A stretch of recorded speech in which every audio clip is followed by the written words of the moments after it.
Halo semuanya, di pertemuan kali ini kita akan membahas tentang pengaruh narkoba terhadap sistem saraf. Dan ini masih mencakup ke dalam bab sistem koordinasi.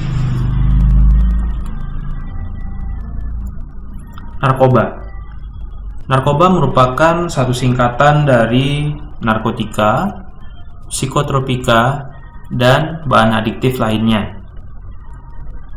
Dalam arti luas, narkoba merupakan obat-obatan, bahan atau zat, di mana obat-obatan ini merupakan segala bahan kimia yang dapat mempengaruhi fungsi organ makhluk hidup. Dan pada dasarnya, obat dapat memberikan efek yang menguntungkan sekaligus merugikan terhadap tubuh. Interaksi antara zat kimia yang terkandung di dalam obat dengan kondisi organ tubuh pada orang yang meminum obat tersebut dapat menghasilkan respon dengan harapan dapat mengurangi atau menghilangkan rasa sakit yang dideritanya. Nah, di dunia kedokteran dikenal adanya zat-zat kimia yang mampu untuk mengurangi atau menghilangkan rasa sakit, tetapi sebenarnya tidak mempunyai efek penyembuhan, dan tergolong ke dalam zat-zat yang kita sebutkan sebagai narkoba ini. Dan di dalam istilah medis, narkoba lebih dikenal dengan sebutan nafza, sedangkan penggunaan istilah narkoba lebih banyak digunakan oleh para penegak hukum seperti jaksa, hakim, dan kepolisian. Yang pertama kita bahas adalah narkotika. Menurut Undang-Undang Nomor 35 Tahun 2009 tentang narkotika adalah zat atau obat yang berasal dari tanaman atau bukan tanaman, baik sintetis maupun semi-sintetis, yang dapat menyebabkan penurunan atau perubahan kesadaran, hilangnya rasa, mengurangi sampai menghilangkan rasa nyeri, dan dapat menimbulkan ketergantungan. Jadi, poin yang dapat kita ambil dari sini adalah bahwasanya narkotika dapat berasal dari bahan alami, yaitu tanaman atau bukan tanaman, yang berarti narkotika ini dibuat secara sintetis menggunakan zat-zat kimia. Nah, dunia medis, narkotika seringkali digunakan sebagai penghilang rasa sakit dan sebagai obat penenang. Penggunaannya yang tidak sesuai dengan dosis akan menyebabkan kecanduan, sehingga sering disebut sebagai penyalahgunaan narkoba atau narkotika.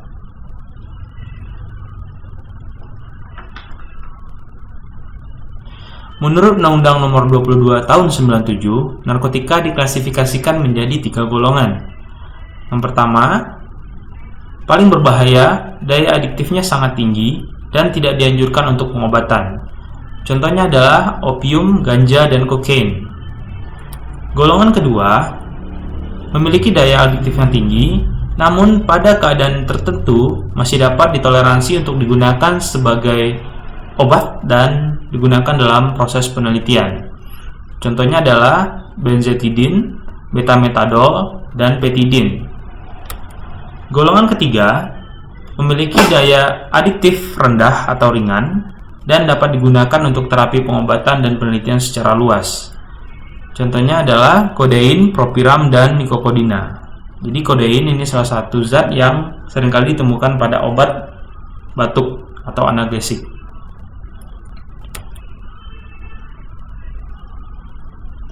Contoh narkotika. Yang pertama adalah opium.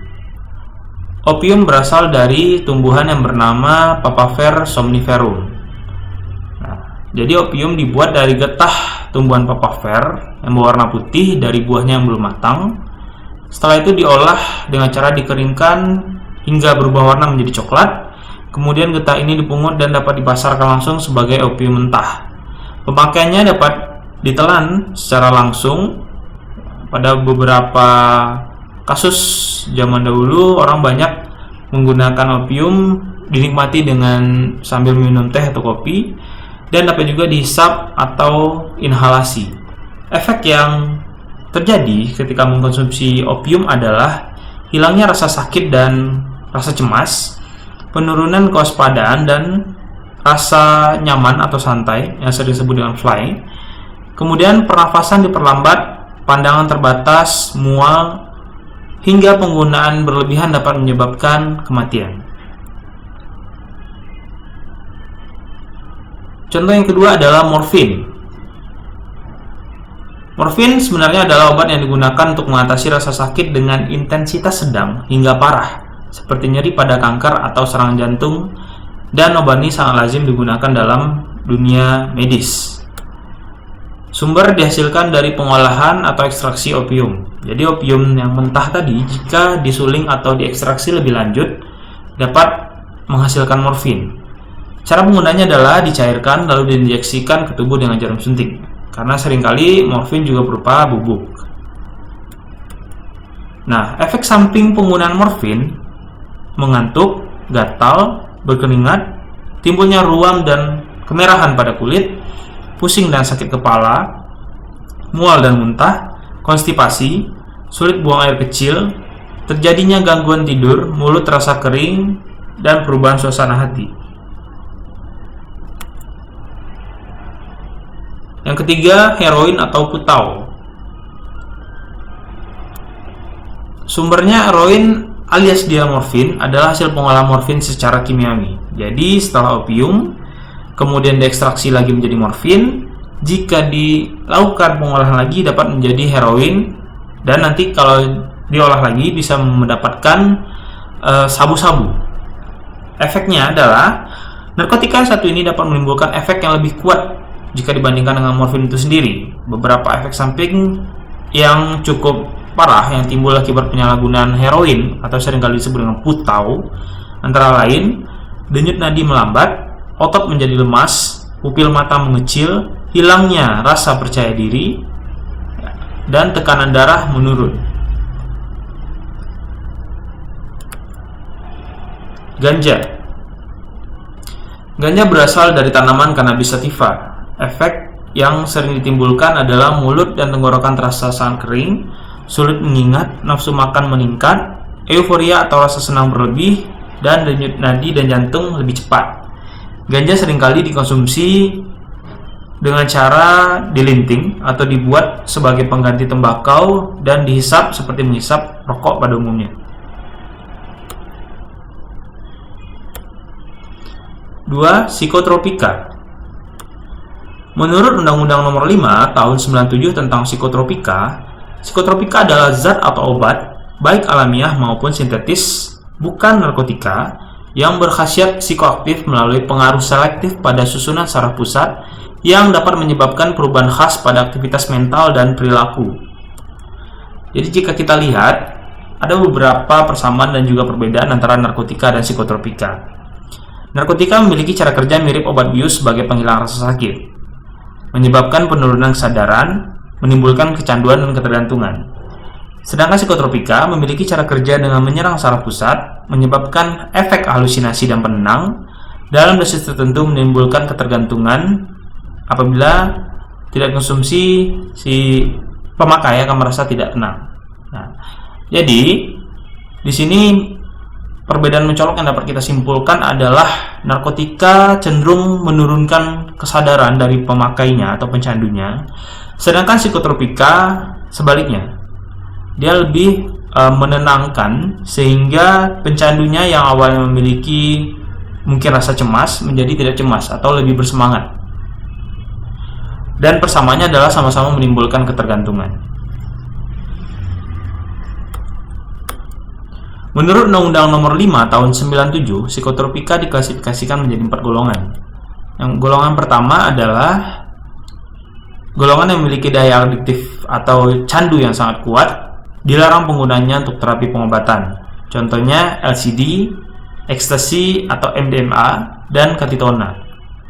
Golongan kedua memiliki daya adiktif kuat, masih dapat digunakan untuk terapi pengobatan dan penelitian. Contohnya amfetamin dan metilfenidat. Golongan ketiga, golongan ini memiliki daya adiktif yang sedang dan penggunanya untuk terapi pengobatan dan penelitian masih diperbolehkan. Contohnya adalah pentobarbital dan lunitrazepam. Golongan keempat memiliki daya adiktif ringan, digunakan untuk terapi pengobatan. Contohnya adalah nitrazepam dan diazepam. Contoh psikotropika yang pertama, amfetamin.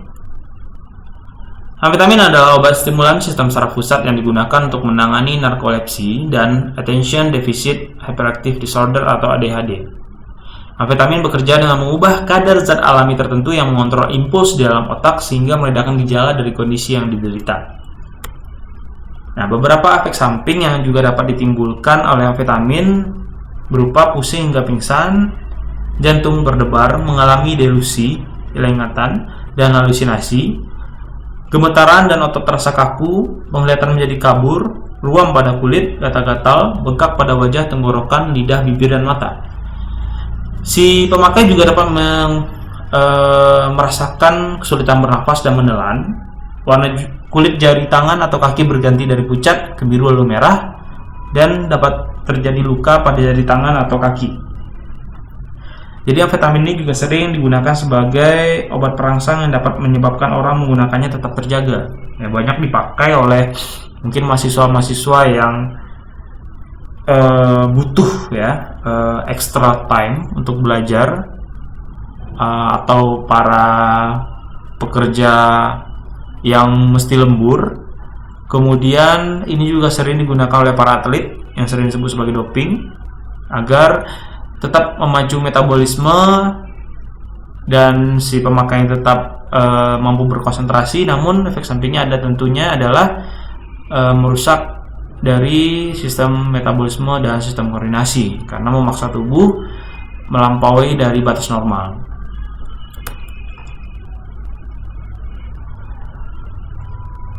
Yang kedua, Valium. Valium yang merupakan nama lain dari diazepam merupakan salah satu jenis obat benzodiazepin yang mempengaruhi sistem saraf otak dan memberikan efek menenangkan. Jadi sebagai obat penenang, sebagai antidepresi, juga mengatasi insomnia serta kejang-kejang. Penyalahgunaan atau overdosis dari Valium bisa berimpact fatal. Konsumsi dari Valium ini tidak disarankan lebih dari 4 minggu. Jika berlebihan, maka obat ini dapat mengakibatkan kecanduan, terjadinya gangguan pada organ bagian dalam, kebingungan, halusinasi, dan bahkan dapat memicu seseorang untuk melakukan bunuh diri. 3. Xanax. Xanax termasuk obat yang memiliki kandungan alprazolam yang merupakan obat anti kecemasan, panik, dan depresi. Walaupun fungsi utamanya sebagai obat penenang, obat ini juga harus dikonsumsi sesuai dengan resep dokter. Karena kandungan alprazolam yang akan berikatan dengan reseptor GABA, di mana sel saraf dan hormon otak yang tujuannya untuk menghambat reaksi neurologis berbahaya. Sehingga mereka yang mengkonsumsi Xanax akan menjadi lebih tenang dan mudah mengantuk. Efek sampingnya adalah pusing, penurunan ingatan, kejang, alergi, hingga perubahan suasana hati.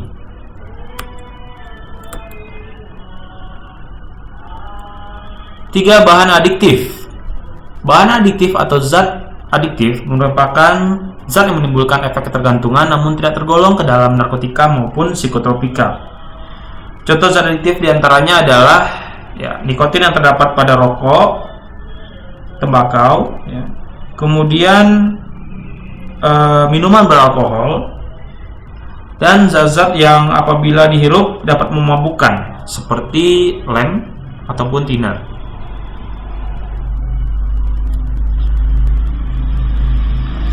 Sehingga dapat kita simpulkan beberapa dampak negatif dari penggunaan narkoba yang tidak sesuai dengan anjuran atau resep dokter, antara lain adalah halusinogen, di mana efek dari narkoba ini dapat mengakibatkan seseorang menjadi berhalusinasi dengan mungkin dia melihat sesuatu benda yang tidak ada dan tidak nyata dalam sekian dosis tertentu, misalnya kokain dan LSD. 2. Stimulan. Efek dari narkoba yang dapat mengakibatkan kerja tubuh seperti jantung dan otak menjadi lebih cepat dari biasanya dan menjadikan metabolisme orang yang mengkonsumsinya meningkat, menjadi lebih bertenaga dan juga cenderung menjadi lebih senang dan gembira hanya untuk waktu yang sebentar saja. Yang ketiga adalah depresan. Efek dari narkoba yang bisa menekan sistem saraf pusat dan mengurangi aktivitas fungsional tubuh sehingga penggunanya merasa tenang bahkan tertidur dan tidak sadarkan diri. Contohnya adalah heroin atau putau.